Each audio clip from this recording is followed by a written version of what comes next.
Cricket news Tamil நேயர்களுக்கு வணக்கம். இந்த வீடியோவில் நம்ம எதை பற்றி பார்க்க போகிறோம்னா, மும்பை இந்தியன் ரசிகர்களுக்கு ஒரு ஷாக்கிங் நியூஸ் வந்திருக்கு. அது என்னன்னா, மும்பை இந்தியன்ஸ் அணியின் கேப்டன் ரோஹித் சர்மாவை கேப்டன் பதவியில் நீக்கி ஹேட்ரிக் பாண்டியாவை கேப்டனாக மும்பை இந்தியன்ஸ் நிர்வாகம் அதிகாரப்பூர்வம் அறிவிச்சிருக்காங்க. அதை பற்றி தான் தெளிவாக பார்க்க போகிறோம். வாங்க வீடியோக்குள்ளே போகலாம். அதுக்கு முன்னாடி ஒரு லைக்கை தட்டி விட்டுருங்க. மும்பை இந்தியன்ஸின் ஒரு நம்பிக்கையான கேப்டன், ஒரு ராசியான கேப்டனாக நம்ம சர்மாவை கண்ணை முடிவு சொல்லலாம். ஏன்னா மும்பைக்காக இதுவரை 5 டிராஃபி வின் பண்ணி கொடுத்துருக்காரு. இப்படி இதுவரை எந்த ஒரு கேப்டன் வின் பண்ணி கொடுக்கல. நம்ம சர்மா 5 டிராஃபி வின் பண்ணி கொடுத்துருக்காரு மும்பை இந்தியன்ஸ்க்காக. ஆனால் நம்மள்ட்ட மும்பை இந்தியன்ஸ் அணி ஹேட்ரிக் பாண்டியா இந்த வருஷம் குஜராத் வந்து ட்ரேட் பண்ணாங்க. நம்ம ட்ரேட் பண்ண போய் சொன்னோம், நம்ம எம்ஐயோட கேப்டனாக ஹேட்ரிக் பாண்டியா இந்த சீசனில் அடுத்த சீசன் பொறுப்பு எடுத்துக்குவார், அதுக்கான வாய்ப்பு மிக அதிகம் சொன்னோம். ஆனால் யாரும் எதிர்பார்க்காத வகையில் ஒரு ஷாக்கிங் நியூஸாக நம்ம சர்மாவை நீக்கிட்டு நம்மளோட ஹேட்ரிக் பாண்டியா கேப்டனாக அறிவிச்சிருக்காங்க மும்பை இந்தியன்ஸ் நிர்வாகம். இது மிகப்பெரிய ஆலோசனைக்கு பின் அறிவிக்கப்பட்டதாக சொல்லியிருக்காங்க. அது என்னன்னா, ஒரு காலத்தில் நம்மள்ட்ட சச்சின் இருந்து கர்பஜன் இருந்து ரிக்கி பாண்டிங் இருந்து நம்ம சர்மாட்ட கொடுத்தோம். இந்த மாதிரி அடுத்த தலைமுறைக்கான அணியை உருவாக்க இப்போ சர்மாட்ட இருந்து நாங்கள் ஹேட்ரிக் பாண்டியாட்ட அணியை ஒப்படைக்கிறோம் அப்படின்னு சொல்லி ஒரு விளக்கம் கொடுத்துருக்காங்க.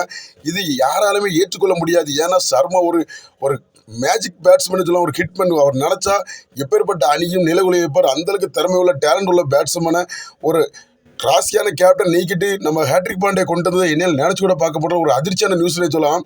ஏன்னா நம்ம எல்லாரும் நினச்சது அடுத்த சீசனில் நடக்கும்.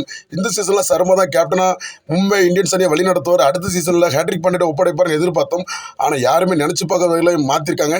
இதை கொஞ்சம் உள்ளே இறங்கி பார்த்தா இதுக்கு பல காரணம் சொல்லப்படுது. கிட்டத்தட்ட ஒரு வருஷமாக நம்மளோட சர்மாவை கேப்டன் பதில் டீமில் நீக்கிறதுக்கு மும்பை இந்தியன்ஸ் அணி விருப்பப்பட்டதாக தெரிகிறது.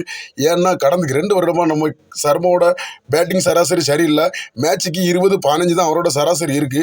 அதனால் அவர் மேலே அதிருப்தி கொண்ட நிர்வாகம் அவர் நீக்க தான் ஒரு நல்ல கேப்டனை தேடிக்கொண்டிருப்பதாகவும் நம்மளுக்கு அங்கிருந்து வர கிடைக்கிற அப்டேட் தெரிவிக்குது. அது மட்டும் இல்லாமல் நம்ம சர்மா ஒரு லக்கி கேப்டனாகவே மும்பை நிர்வாகம் பார்த்தது.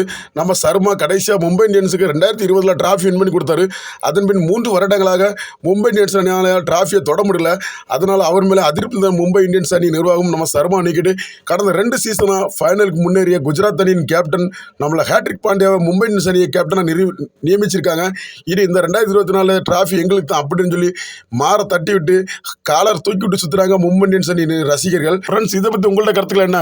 நம்ம ரோஹித் சர்மா கேப்டன்சி விட்டு நீக்கிறது சரியான முடிவா? இப்போ கேப்டன்சி பொறுப்பை ஹேட்ரிக் பாண்டியா ஒப்படைச்சதும் சரியான முடிவா? இல்லை நம்மளோட சூரியகுமார் யாதவ் வேற யாருக்கும் கொடுத்துருக்கலாமா? இதனால் மும்பை இந்தியன்ஸ் அணியில் வேற பிரச்சனை எதுவும் ஏற்படுமா? உங்களோட கருத்துக்களை மறக்காம கீழே கமெண்ட் பாக்ஸில் தெரியப்படுத்துங்க. இந்த வீடியோ பிடிச்ச ஒரு லைக் பண்ணுங்க, ஷேர் பண்ணுங்க. மற்றும் ஒரு புத்தமுது அப்டேட் சந்திக்கும் நண்பர்களே. நன்றி.